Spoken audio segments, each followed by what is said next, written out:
त्या दिवसात मिठाईच्या दुकानामध्ये वेगवेगळ्या प्रकारची मिठाई बघायला मिळते, तर त्यातलाच एक मिठाईचा प्रकार आज मी तुमच्याबरोबर शेअर करणार आहे। तर आज मी इथे बनवले आहेत मोतीचूर लाडू। चला तर मग आता आपण रेसिपीला सुरुवात करूया। तर इथे मी हे विकतचं डाळीचं पीठ घेतलं आहे, 1 वाटी आहे, ते घालून घेते। इथे अर्धा वाटी पाणी घेतलं आहे, ते घालून घेते। तर सगळं पाणी एकत्र नाही घालायचे, थोडं थोडं करून घालायचे, जेणेकरून आपल्या पिठाच्या गुठळ्या होणार नाही। बॅटर तयार करून घेऊया। तर जास्त घट्टसर नाही, आपल्याला इथे पातळच बॅटर करायचं आहे, जेणेकरून ते छान असं झाऱ्यामधून खाली पडेल। राहिलेलं पाणी घालून घेऊया।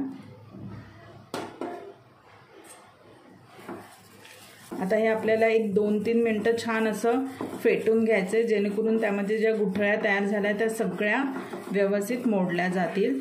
तर मी हे छान असं मिक्स करून घेते आणि परत तुम्हाला दाखवते। तर अशा प्रकारे इथे आपलं बॅटर तयार झालं आहे। तर तुम्ही पाहू शकता इतपत आपल्याला हे बॅटर तयार करून घ्यायचं आहे। आता हे आपण बॅटर बाजूला ठेवूया आणि पाक करायला घेऊयात। 1 वाटी साखर आहे, अर्धा वाटी पाणी। तर ज्या वाटीने आपण साखर मोजली होती त्याच वाटीने पाणी देखील मोजायचं आहे, तर आपला परफेक्ट असा पाक तयार होतो। तर आता आपण गॅस सुरू करूया। तर पहिल्यांदा फास्ट गॅसवरती आपल्याला साखर छान वितळून घ्यायची आहे। तर इथे आपली साखर या स्टेजला पूर्णपणे वितळली गेली आहे। आता आपल्याला गॅस इथे स्लो करायचा आहे, आपल्याला याचा एकतारी पाक करून घ्यायचा आहे।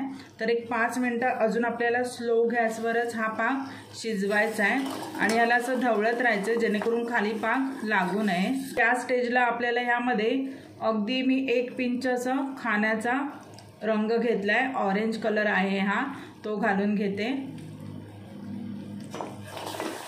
त्याने आपल्या लाडवाला छान असा ऑरेंज कलर येणार आहे। जसं बाजारामध्ये मोतीचूरचे लाडू असतात अगदी तसे इथे आपले मस्तपैकी मोतीचूर लाडू तयार होणार आहेत। आपण चेक करूया की पाक झाला आहे की नाही। तर अगदी एक थेंब इथे ताटलीत घ्यायचा आहे, याची तार बनत नाही आहे, त्यामुळे आपला पाक इथे झाला आहे। याला आपल्याला अजून थोडा वेळ शिजवायचा आहे। तर इथे 2-3 मिनिटानंतर आपण पुन्हा एकदा पाक चेक करूया। तर इथे मला हा घट्टसर वाटतो आहे, या स्टेजला झालं आहे असं आपण समजूया। तर मी तुम्हाला दाखवते। जेव्हा थेंब पडतो तेव्हा आपण अगदी तो हळुवारपणे पडला आहे, थोडंसं थंड होऊन द्यायचा। अशा प्रकारे इथे याला अशी एक तार येते। तर या स्टेजला आपल्याला समजायचं आहे परफेक्ट आपला इथे पाक तयार झाला आहे। आता आपण यामध्ये आवडीनुसार वेलची पूड घालूया। एखाद्याला वेलची पूड आवडत नसेल तर त्याने घातली नाही तरी चालतं। व्यवस्थित एकदा मिक्स करून घेऊया।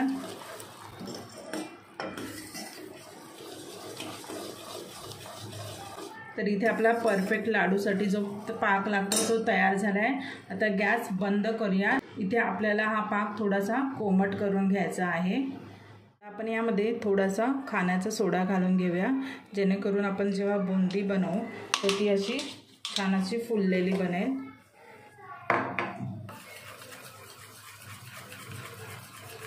सोडा टाकल्यानंतर आपल्याला हे लगेचच बुंदी पाडायला घ्यायची आहे। तर इथे आपल्याला बुंदी पाडण्यासाठी मी छान असं तेल तापवून घेतलं आहे। आता इथे आपल्याला गॅस थोडीशी कमी करायची आहे। इथे मी भजी तळ्याचा झारा घेतला आहे, यामधून आपण बुंदी पाडून घेऊया। तर तयार केलेल्या बॅटरमधून थोडंसं बॅटर घ्यायचं आहे आणि पसरवून घ्यायचं आहे। तर हळूहळू ह्याला असं सगळीकडे पसरवत छान बघा तुम्ही खाली बुंदी पडत आहे।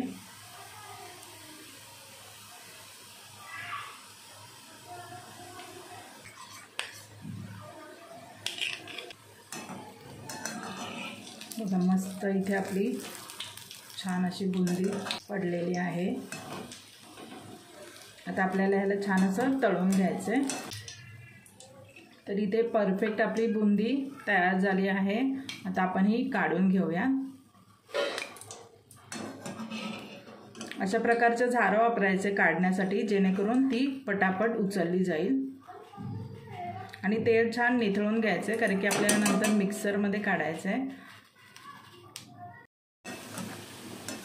तर इथे गॅस वाढवायचा आहे. जेव्हा तुम्हाला वाटेल की तेल थोडंसं थंड झालं आहे, तर थोडं गॅस वाढवून आपल्याला छान इथे बुंदी तळून घ्यायची आहे. तर इथे दुसरी बॅच पण आपली तयार झाली आहे. तर मी या प्रकारे सर्व बुंदी पहिल्यांदा पाडून घेते, त्यानंतर तुम्हाला दाखवते.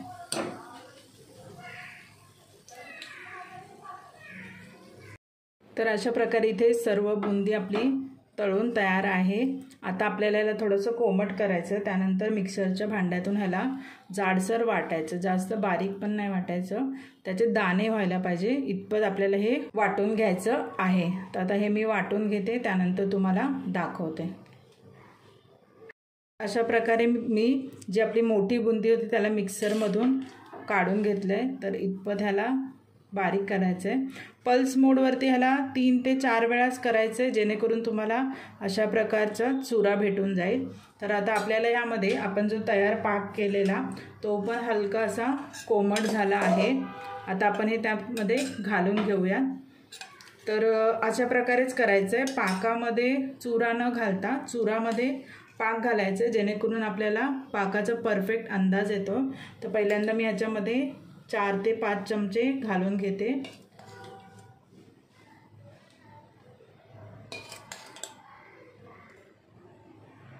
आता हे एकदा आपण मिक्स करून बघूया.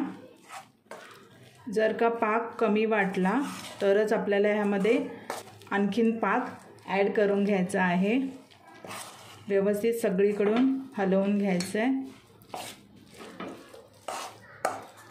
तर मिश्रण इथे आपलं हलकंसं कोरडं वाटत आहे, त्यामुळे मी उरलेला पाक देखील यामध्ये घालून घेत आहे. आता आपण हे व्यवस्थित मिक्स करून घेऊया. आता इथे मी यामध्ये मगजबी घालून घेते. मगजबी घातल्यामुळे आपले जसे मिठाईवाल्याकडे मोतीचूर लाडू मिळतात, त्याच प्रकारे इथे आपले मस्तपैकी मोतीचूर लाडू दिसतील. त्यासाठी इथे मगजबी ॲड केला आहे. ते पण आपण छान मिक्स करून घेऊया. तर इथे आपण याला 15 ते 20 मिनटं मुरवत ठेवूया, त्यानंतर लाडू बांधायला घेऊयात. तर इथे आपली 20 मिनटं झालेली आहेत. पाक इथे आपला व्यवस्थित मुरला गेला आहे. आता आपण लाडू वळवायला घेऊयात. तर तयार मिश्रणामधून थोडंसं मिश्रण घ्यायचं आहे. ज्या प्रकारे तुम्हाला लाडू बांधायचे त्या प्रकारे आपल्याला अंदाजानुसार इथे मिश्रण घ्यायचं आहे आणि छान इथे आपल्याला लाडू वळवून घ्यायचे. तर अगदी सहज इथे आपले हे लाडू वळले जातात. लाडू वळून झाल्यावर हातामध्ये अशा प्रकारे करायचं, जेणेकरून त्याला एक छान चकाकी येते. तर अशा प्रकारे इथे आपला मस्त मोतीचूर लाडू तयार झाला आहे. तर मी अशाच प्रकारे सर्व लाडू इथे वळवून घेते आता.